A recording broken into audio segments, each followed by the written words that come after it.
Salutations, my Fallout lovers. It is Matty here today, bringing you a very important Fallout 4 discussion video. Now, before anything, be sure to check out the link in the description of my previous video. That is this week's Fallout 4 wish list. Anyways, I'm discussing what is one of the most pressing topics in the Fallout community at the moment, and that's the future of the Enclave and if they will be in Fallout 4. This is a very lore-heavy topic, hence why it took me so long to want to discuss this, because those kind of videos tend to push me away a little bit. But I figured I'd brush up, do some research, and bring you guys my thoughts on this, and if that's even a possibility. So what we're going to do is start off by looking at the history of the Enclave, starting off with Fallout 2 and going into Fallout 3. So in Fallout 2, basically President Richardson planned on poisoning all of mankind and just killing them all. But the Chosen One stepped in, killed President Richardson, which essentially, you know what happens when you cut off the head of a snake, and then the rest of them kind of scatter out. And so the Enclave was really in shambles, and then the remainder of the Brotherhood of Steel and the New California Republic tended to destroy all of them. But then the Enclave, the remnants of them at least, escaped to DC, kind of started to regather because there was a mainframe set up in Raven Rock so that the government could continue in case something like this happened. And basically, since President Richardson was vaporized, John Henry Eden, the persona in this computer, took over to assume authority of the remainder of the Enclave forces.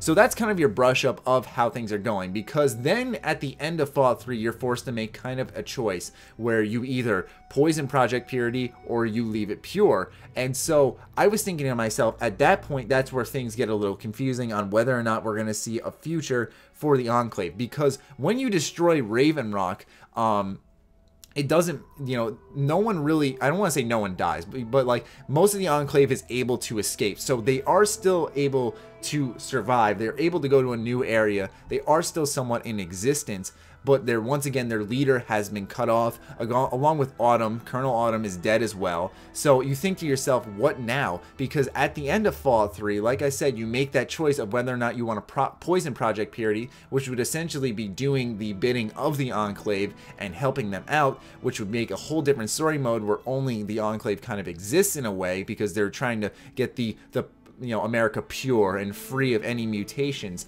And you look at that way. But if you purify it, you leave it the same, you save the wasteland, the Enclave is in shambles. Now what? You know what I'm saying? So my thoughts are that I feel like after the Enclave has been in so many games, I feel like it'd be a bit redundant to have them as this main enemy faction in Fallout 4 personally.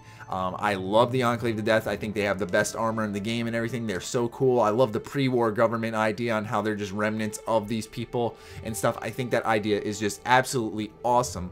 But I do feel like looking into the future, it'd be like another Enclave thing. If they're there and they're just kind of this sort of like the outcasts of the Brotherhood of Steel in Fallout 3, where they're there, but they're not really this heavy presence, you can bump into them and whatnot, that would be cool. But I feel like having them being set again as another main villain would just be very redundant. I do think it's cool that they did escape, so they are still in existence. They just don't have a leader, and I feel like that's kind of to set it up, open things up so that they can return in some way. But I would like it if they didn't return as this powerhouse and be the main villain again. I'd like to see something new personally. We have talked in the Fallout 4 wishlist series, I think it was last week's episode, about how we want to see new factions, and I feel like bringing back the Enclave isn't necessarily a bad thing. They're such a cool faction, but I feel like bringing them back as this main faction that's evil and is going to be the antagonist for this story for the third time, according to my knowledge, that would be a little redundant. Like I said though, with the choice at the end, you wonder what Bethesda's thinking, because a lot of people will say a good example is like, is Three Dog going to return in Fallout 3? Because in Fallout 3 you could kill them, or you could kill him rather, and so if he's dead in your playthrough, then why is he alive in Fallout 4? Stuff like that makes you scratch your head. That is Bethesda going to consider some of these choices canon? Are they going to look at the statistics for certain choices? I know that for Infamous Second Son, which is a weird example, they did do that to see what kind of playthroughs people did for the most part, to see how they should continue the story for the next Infamous game. So I wonder if Bethesda's going to take that route and say, okay, X amount of people chose to poison the Enclave, so we're going to kind of have them just be this small little group, or this many people save the Wasteland, so we're going to have the Enclave regroup, rebound, and try to ruin the Wasteland again to purify it or whatever. So with that all said, if I had to pick yes or no, I would just stick with my initial pick that I've been kind of bashing over the head this entire commentary, which is I'd just like to see them there.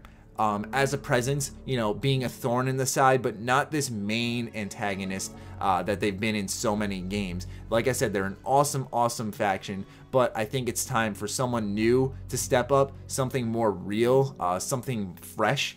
But that's just my thoughts there. Anyways, I figured I'd go ahead and round up a little bit of the lore for you guys and let you guys know what I was thinking on this topic, because a lot of you guys have been discussing it. A lot of my streams, you guys hop in and you're like, should the Enclave be in Fallout 4? So I figured today I would answer that question for you guys. Now, is my word the gospel? And, you know, is Bethesda going to listen to me and go ahead and not put them in the game? No, they very well could be and go with their own direction. I'd rather them do that. But for me personally, from my perspective, I won't be bummed out if the Enclave is the main antagonist again, but I would like to see something new. But I do trust Bethesda's decision with what they would do with the next Fallout antagonist.